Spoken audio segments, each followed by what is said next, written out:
আমি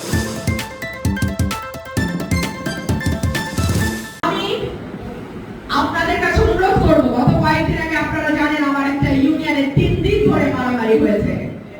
এটা কোনো ভালো খবর না, এটা কোনো ভালো কথা নয়।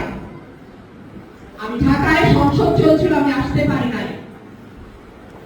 আমি যখন ঢাকা থেকে ওসি সাহেবকে ফোন করেছি, উনি আমাকে ভিডিও যেগুলো পাঠিয়েছে সেগুলো আমাদের এলাকার সুনামকে বাড়ায় না।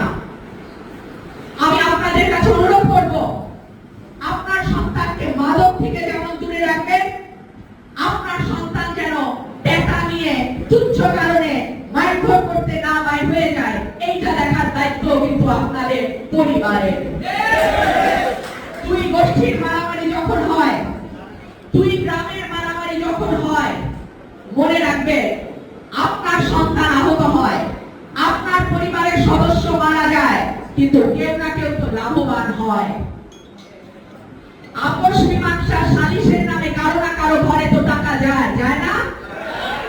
আপনার ঘরে রক্ত ঝরে, আপনার বাচ্চার লাশ পড়ে, আপনার বাচ্চা আহত হয়, কিন্তু কেউ না কেউ তো চায় যে এই মারামারিটা থাকুক, যাতে তাদের পকেটে কিছু। সুতরাং কোন কুচক্রী মহলকে জিততে দেবেন না। আমি মারামারি লড়াইয়ে বিশ্বাস করি না, আমি শান্তি চাই। আমি জানি আজকে যিনি সভাপতিত্ব করছেন সম্মানিত উপজেলা নির্বাহী কর্মকর্তা, আমার থানার যিনি ওসি, আপনারা আপ্রাণ চেষ্টা করেন আমার সাধারণ মানুষের পাশে দাঁড়ানোর, কিন্তু আমি সাধারণ মানুষের কাছে আহ্বান জানাবো, আপনারা আমার প্রশাসনের হাতকেও শক্তিশালী করবেন, সহযোগিতা করবেন, সবার জন্য একটা নিরাপদ সরাই তৈরি করতে পারি। এইটা কিন্তু আমার আরেকটা নির্বাচনী ওয়াদা। প্রিয় ভাইরা আমার, আমি আমার বক্তব্য আর লম্বা করব না।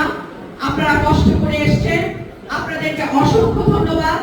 আমি আমার প্রশাসনের সম্মানিত কর্মকর্তা কর্মচারী সকলকে অন্তরের অন্তঃস্থল থেকে ধন্যবাদ জানাই, কৃতজ্ঞতা জানাই একটি চমৎকার অনুষ্ঠান আয়োজন করবার জন্য। আমার গ্রামের, আমার এলাকার, আমার উপজেলার সাধারণ দরিদ্র মানুষের সুচিকিৎসা নিশ্চিত করব।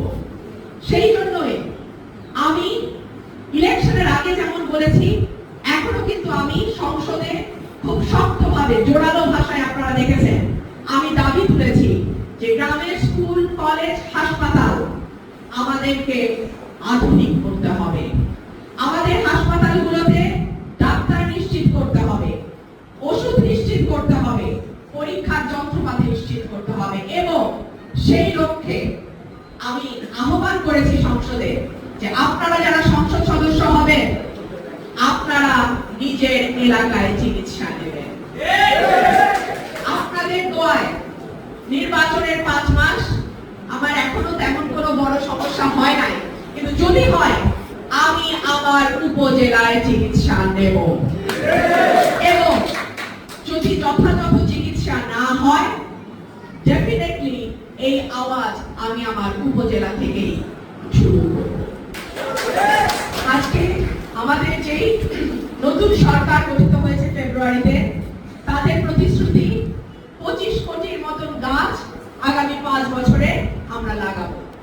নিঃসন্দেহে এটি একটি প্রশংসনীয় উদ্যোগ, এবং আমি আশা করব এই উদ্যোগটা যাতে সফলতার মুখ দেখে, সেই জন্য আমরা যার যার অবস্থান থেকে আমরা কাজ করব।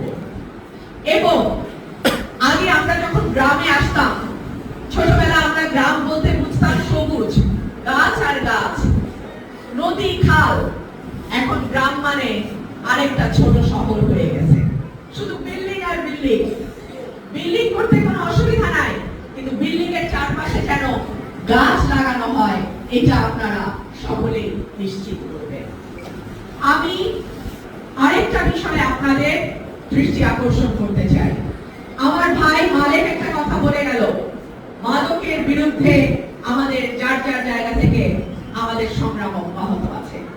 নিঃসন্দেহে মাদক সমাজ ধ্বংস করে, কিন্তু সেই সাথে আরেকটি বিষয়ে আমি বিশেষ করে আমার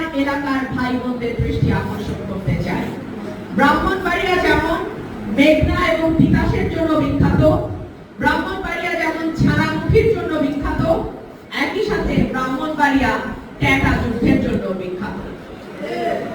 দেশে বিদেশে মিলায় এখন সব জায়গাতে আলোচনা হচ্ছে বিশ্বকাপ, পার্টিকুলারলি আমাদের তরুণদের মধ্যে এবং যারা খেলাপ্রিয় মানুষ আছেন। ব্রাজিলের গতকালকের নকআউট পর্বে নরওয়ের কাছে হেরে গিয়ে তাদের বিদায়ের কারণে সবাই বেশ মনক্ষুণ্ণ, ব্রাজিলের সাপোর্টাররা বিশেষ করে। তো আমি পার্টিকুলারলি কোনো দল নিয়ে কথা বলবো না, আসলে খেলা জিনিসটা নিয়ে একটু কথা বলি। যে বাংলাদেশের এই বিশাল সংখ্যক জনগোষ্ঠী, আমি নিজেও এই দুইটা দলের যে কোনো একটা দলকে সাপোর্ট করেছি এক সময়, আমার বড় ভাই, আমরা সবাই মিলে একসাথে খেলা দেখতাম।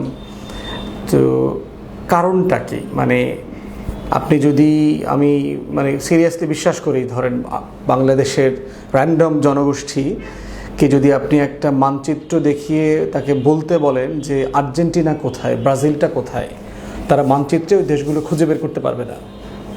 হাজার হাজার কিলোমিটার দূরে, যারা ওখানে গেছেন ওখানে যেতে একদিনের বেশি সময় লাগে, দুইটা ট্রানজিট নিতে হয়, একটা ট্রানজিট নিলেও অনেক লম্বা হয়ে যায় জার্নিটা। তাদের মানে ভাষার সাথে আমাদের ভাষার কোনো মিল নাই। তাদের দেশগুলো এমন দেশ না যেই দেশের সাথে বাংলাদেশের ব্যবসা বাণিজ্য আছে, অথবা অনেক বেশি মানুষ ঘুরতে যায়, পড়তে যায়, কাজ করতে যায়। তারপরে হচ্ছে আমাদের সাথে হিস্টোরিক কোনো সম্পর্ক, মুসলিম দেশও না, কালচারাল কোনো অ্যাফিনিটি নাই, কিছুই নাই। তাহলে সাডেনলি বাংলাদেশের মানুষ আর্জেন্টিনা এবং ব্রাজিল নিয়ে এত মানে তার ভিতরে উদ্দীপনাটা কেন, এটা সানেনুজুলটা কি, এটা আসলে কোত্থেকে? আমি এটা নিয়ে খুব ভালো করে ব্যাখ্যা কোথাও পেয়েছি বলে আমার কাছে মনে পড়ে না। আবার একটা বিষয় দেখেন যে আমরা এই ফুটবল এবং ক্রিকেটার খেলাটা পেয়েছি কিন্তু ব্রিটিশ কলোনি থেকে। কিন্তু সেক্ষেত্রে দেখেন ফুটবলে কিন্তু ইংল্যান্ডেরও টিম আছে, কিন্তু আমরা বাংলাদেশিরা অথবা সাবকন্টিনেন্টের লোকরা কিন্তু অধিকাংশই ইংল্যান্ডের টিমের সাপোর্টার না। লাগান যে বিখ্যাত বলিউডের মুভি আছে, সেখানে দেখেছেন আমির খান সহ এই যে প্রতিবন্ধী জনগোষ্ঠীরা ব্রিটিশ টিমের সাথে খেলে ধরে জিতে যায়। তো এই জনগোষ্ঠী কেন ইংল্যান্ড টিমের সাপোর্টার হলো না, যার কাছ থেকে সে খেলাটা শিখছে? এখন একটা ব্যাখ্যা হতে পারে এটার যে আপনার যেহেতু ব্রিটিশ কলোনি ছিল, আমি তার খেলা নিয়েছি, কিন্তু আমি যেহেতু সাম্রাজ্যবাদের বিরুদ্ধে, আমি কলোনির বিরুদ্ধে একটা অবস্থান নিয়েছি, অতএব সেই জায়গাতে আমাকে তার বিরুদ্ধের কোনো টিমকে যে ইংল্যান্ডকে হারাইতে পারে, যে ইংল্যান্ডকে পরাজিত করতে পারে, সেই মনস্তত্ত্বটা কাজ করেছে কোনো না কোনো ফর্মে।